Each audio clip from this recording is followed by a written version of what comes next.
Hello everyone and welcome to Tech in EdTech. I'm Olivia Lara-Gresty, your host for today. And today we have Rizk, Director of Learning Experience at Slooh, who's joining us. I've had the fortunate experience of working with the Slooh organization to help them really bring astronomy to students in a really innovative and cool way. And I'll let Kelly share a little bit more about what Slooh is doing these days. But we're really lucky to have her on the podcast. We've got the chance to meet up over in Austin at South by EDU and a couple other different places. So just an awesome voice in the ed tech space, specifically in STEM. So I know as a former science teacher, I nerd out a little bit when we get into the science topics. So I just want to give a warm welcome to Kelly. Thanks. So I thank you so much for having me. I'm happy to be here. It's always nice to talk to you, Olivia. Thanks for joining us. Like you said, I lead the curriculum team at Slooh, and what Slooh is, we have a network of high-powered telescopes around the world, and our members, including students and educators, can schedule missions on the telescopes to capture really cool images of the moon, the sun, and really almost anything you can think of in the universe. There's a 5 or 10 minute missions, and we have an unlimited number of students in control of the telescopes. And they can watch the live feeds of more than 800 missions on any given day and take pictures of more than 1,000 celestial objects. You know, something I think about a lot is that the importance of helping students gather and connect with raw data. And so that's really part of every science class, there are topics to learn, but there really is that element of understanding the scientific method and understanding how to capture and gather raw data. And so I really love how Slooh really brings that into students' hands in such a meaningful way. So I love, just all the updates you guys have. And I want to, before we get into more about Slooh and just some of the facets of STEM research and education, I was hoping you just share a little bit more about yourself and your journey in the education space. I would say that my step into science education probably started in the 5th grade. I had the best science and language arts teacher. So in 5th grade at my school was the first time you switched classes. And my science teacher was also my language arts teacher, which I think is an unusual combination. It's often science and math is one teacher and language arts and social studies. But in my school that year, Ms. Tabor was my science teacher and my language arts teacher.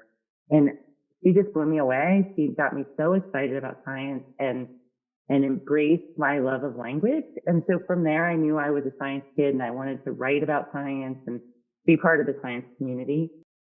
Yeah, I mean, I love, and you're speaking to also the importance of those teachers that really just change our outlook on science or I should say any subject that we care about. So I love to just connect to that. And, as much as it's about the products and, the curriculum that we're each using, there is still such an important space for that teacher that really changes your outlook. And we love that. I think, you kind of started to speak to it a little bit, but today I really wanted to spend some time talking about the importance of STEM learning and the facets that really make it successful. And so I think as two STEM appreciators and people in the space, I'm excited to have this conversation with you. I was wondering if we could just start in talking about, given your experience, what factors you feel like play the biggest role in ultimately making STEM learning effective for students? So I think a lot of what makes STEM learning effective is what makes any learning effective. So if it's relevant to the kids and engages them in the learning. And I think people learn by doing. I think of it as minds-on learning, right? Experiential learning we think of as always has to be hands-on, but really anything, whether it's literally hands-on or minds-on where the kids are engaging in their learning, helps them build a deeper understanding of the material. So if we can get kids actively engaged in the learning process and really reflecting on what they're learning and how well they understand it at each step, then we're building a deeper level of cognitive processing and therefore a better long-term memory of the content. Yeah, I mean, it's so important to think about each facet there. And I think, when you start to think about what makes the learning effective, But I'm wondering Mm-hmm. how you feel like that compares to how schools, what schools examine when they're adopting STEM products specifically, and maybe even, from there, any ways in which some ed tech companies might falter when it actually comes to trying to think about what STEM products should be looking for or trying to achieve. Well, and I think teachers and administrators are looking at they start out by looking at whether you're hitting the standards that they need to hit and doing it in a way that they have time to do it. Teachers have very limited time. They can't waste time figuring out how to use your product, trying to teach their students how to use your product. It really needs to be intuitive right from the beginning. And they also don't have time to spend on material that doesn't help them engage students in understanding the content that they need to learn. But having said that, once it's in the classroom, students and teachers will keep coming back to your product if it's relevant, engaging, and motivating to their students. If you can hit those three things, then kids will learn and engage with the product over and over, and that's really what we're all hoping. And I would say, how do we all falter? I think there are several ways, right? And I think a little bit depends on the background of the company that's making the ed tech, or at least the group of people involved in the product development. Teams that are filled with people who've been only working in more traditional analog educational publishing, which is less and less now, but even if they've worked just on the textbook, whether it's delivered digitally or analog, we sometimes are just substituting digital for the analog version and not really thinking about what's the best way to deliver content, what's the best use of digital. And, putting a lot of words on the screen is just not very effective. Students don't have the bandwidth for that. And sometimes I hear people say like their students can't read. And there's always truth in that. There are always kids who can't and won't read. But I think kids just have so many more efficient ways to gather information. They don't want to waste their time and they want you to get to the point, right? And so if you're going at it with the analog history, you're not going to capture these kids. But then the companies that come at education and are really software companies or game companies, they also need the instructional design. And so they might focus too much on gamification or the fun and then miss the real in-depth learning. So we all just need to find the balance, provide instruction efficiently and engage students in their learning path so that they see the relevance and the value in coming to your product over and over. Yeah, that's great. I mean, I love what you said at the beginning too about, what keeps students and teachers to come back to the product, what gets them to return it again and again. And it's that, as you said, I think many are motivated to learn, but it's if the information is too difficult to access for whatever reason, and then it's just unnecessarily burdensome. Like you said, right. There are other ways that they can get there, and they're not going to engage on the platform itself. And so I definitely think that, finding a balance it's tricky, but being able to find that balance without, as you said, making it completely gamified or something that just makes it fun at the expense of the actual content learning. It's definitely something we've all seen before and are all trying to avoid. Can you talk a little bit about some best practices you've seen either at Slooh or just in general that can help us, in the ed tech space to improve the ways in which STEM products are designed and used? So I think there really isn't a magic bullet of the best practice, the best sort of delivery format, but I think I learned reading Design for How People Learn by Julie Dirksen. She used this great metaphor, which I don't think was hers, but it was an important part of her book about the elephant and the rider. And the idea is that the rider is our conscious, responsible brain, and the elephant is automatic, emotional, driven to go say fun or whatever is interesting at the moment. And as you can imagine, it takes a lot of energy to force the elephant to do anything. Especially if the elephant doesn't want to. So for a little while, the rider knows they should be doing your assignment or working on some task, and they might be able to drag the elephant along, but eventually the elephant wins. So I recommend, and Julie Jerkson recommended, using storytelling with a mix of surprise and intrigue and mystery. So you're setting it up so that the elephant, part of your brain, wants to figure something out, wants to learn, and so then the rider is not fighting against the elephant. The elephant's coming along for the ride. And I think like the NGSS standards, they work really well with this metaphor, because historically science class was often like a lecture or a series of lectures followed by confirmatory lab at the end of a unit. But in an NGSS aligned classroom, instruction starts with a phenomenon or a problem, right? And so you're engaging student in noticing and wondering what the heck is going on. Why is that happening? I really want to know. And then they have to do the work to figure out the answer, which brings the elephant along for the process of learning.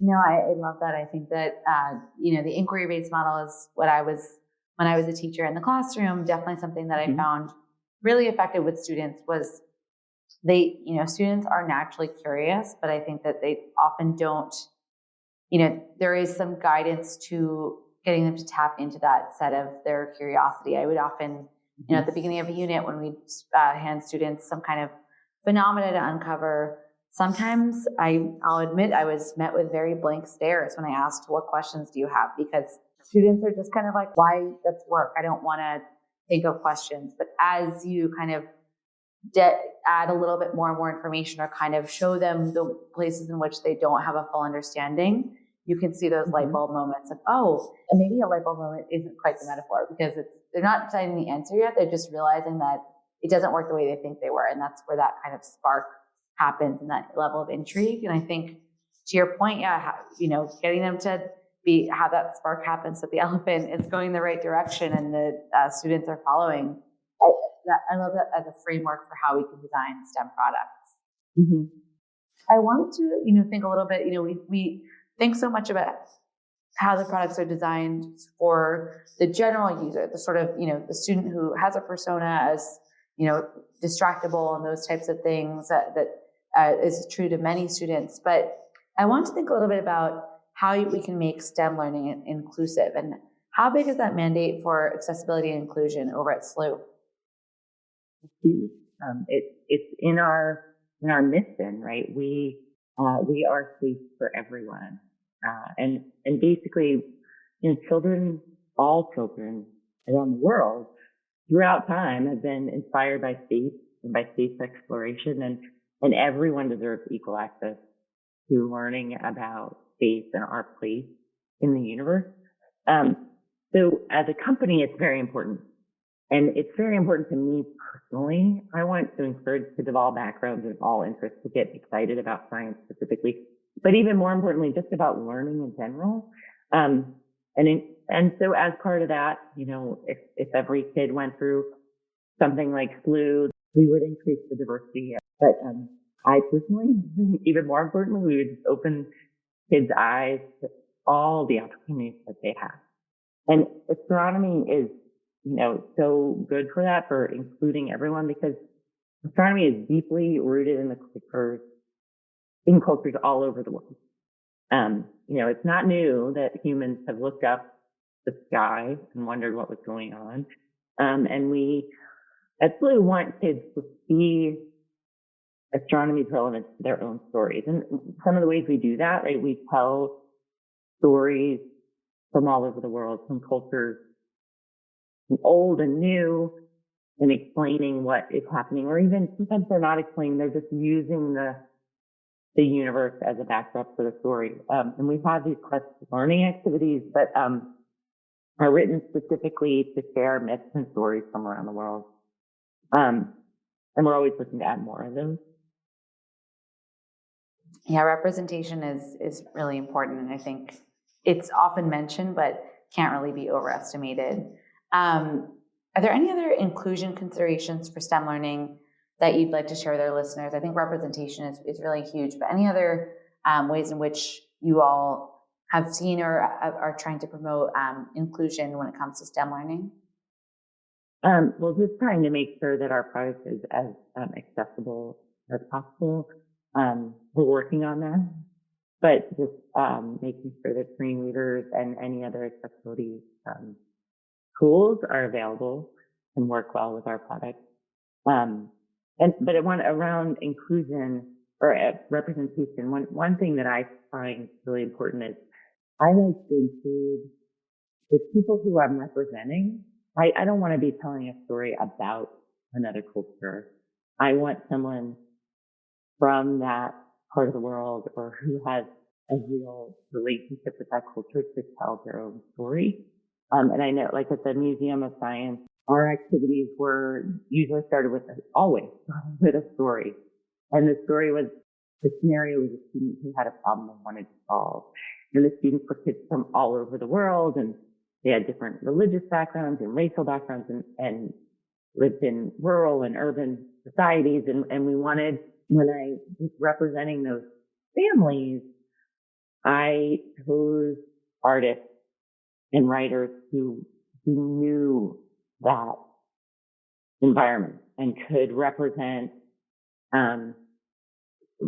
those families authentically and honestly and respectfully. Yeah, I think that's important to think about, where these stories that show representation are actually coming from. I think I wanted to touch on, you mentioned the accessibility piece, and I think it's so important to think about, when we think about accessibility, it really is about universal design and making our products easier for everyone to use by thinking about making sure any type of user can use it. It actually often provides enhancements for all the users that end up using our product. So I think it's great to hear that you all have made that a priority for your product. I wanted to just think a little bit about, some of the trends in STEM learning. You've been in the space in a couple different scenarios and different organizations. And I was wondering what you think about, of course, we can't get through a conversation without mentioning AI these days. And I was curious if how you think AI might have a role to play when it comes to enhancing the accessibility of any STEM programs.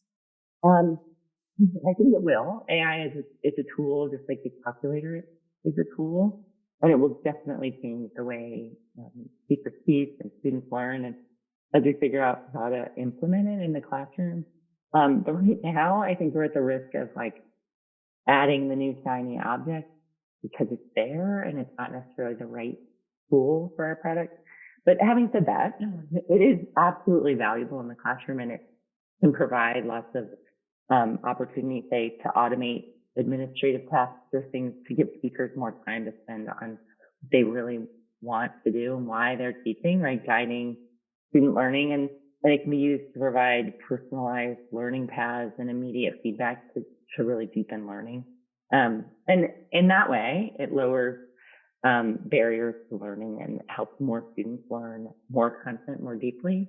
As far as accessibility, I think it'll get there. It is getting there, right?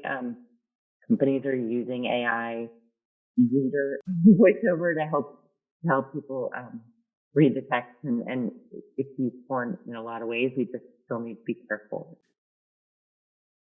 Yeah, I mean, I think that, in that sense, I'm curious where you think our listeners should be wary when it comes to AI-based products. Do you feel that maybe there's a better use case for using AI on the back end when it comes to developing curriculum, or for teachers or for students? Where do you think our listeners, whether they are the creators of EdTech products or the users, where do you think they might be the most wary, and where do you feel like might be the best use cases to try out, incorporating AI into your product? So I think right now teachers are wary. They're afraid that kids, especially older kids, will use it too. But I don't think we can ignore it then and just say don't use it at all, because kids are going to grow up into an economy where it's really ubiquitous. So we need to teach kids how to use it. And Solvably is a company right now that's working on AI literacy and helping kids learn they're learning their AI literacy and helping to practice critical thinking skills and collaborative problem solving, while also, explaining the limits and the strengths of AI. And I think as the AI becomes more and more available in everything we do, we need to make sure kids are not illiterate and that they know how to use it and what it's for. I also think, we have to be careful when we're building an AI tool or using an AI tool, of knowing the source of the data. And, if the data are biased, as so much of our instructional materials have been, then the tool will continue to perpetuate those biases, or misconceptions. And, when that happens, it will hurt the most vulnerable students. So that's just another reason to engage in cultural communication and co-create with diverse teams with a lot of different backgrounds so that we have better sources and we're noticing our biases so that instead of perpetuating those, we are able to build AI tools that can be used to support and uplift. No, I think that's great. I think, like we said, there's so much possibility there. It's just about maintaining that responsible use. And for many of us, we're still navigating that path. But I think with the right intentions, it's very possible. Well, I wanted to just, I love talking about the STEM education world with you. And it's really nice to think about how we can really advance the space for all of our learners in a way that really empowers our students. And I think Slooh is doing a really cool job of putting students kind of in the driver's seat when it comes to STEM education. And so, given what you all are working on, I was hoping you could just share some parting thoughts or advice for other leaders in the ed tech or education space on how we can really improve the STEM education and making it really, as you mentioned, engaging and exciting for students. So I would say don't lose sight of the kids. And don't fall for the generational hierarchy that so many, like every generation falls into at some point, right? If you hear a sentence that starts kids today, walk away or at least take it with a grain of salt. Get out and talk to some kids. And I find I'm always inspired by their passion, their brilliance, their creativity. And, if we stay in our own little generational boxes, we miss that. And then our product suffers because of it. But then I would say for STEM product developers in particular, I would say be mindful of all of the kids. I want the artistic kid, the quiet kid, the dreamer to be inspired to learn from my product. I don't need everyone to grow up to be a scientist in order to consider my product to have been successful. We need the dreamers and the artists in the world to be scientists or not to be scientists. We need them. And I want every kid to grow up knowing how to think and how to learn and how to share their gifts with the world, whatever that gift might be. No, I love that. I think you're right. We don't want to place students in a box, but we also want to make sure that the students have that, designing in a space where the students can feel successful, whether it is, because they want to be a scientist in the future or not. It is just important that especially given, I think, the context in which students are growing up where there is so much information out there, being able to understand science and be scientifically literate is so important, even as an average consumer. So I love thinking about, as you said, not keeping sight of the kids involved so we're able to design products for them. I love that. Well, Kelly, thank you so much. It's always a pleasure chatting with you, and I look forward to speaking again. To our listeners, thank you so much for listening. Yeah, thank you, Kelly. We really enjoyed it. Thanks, everyone.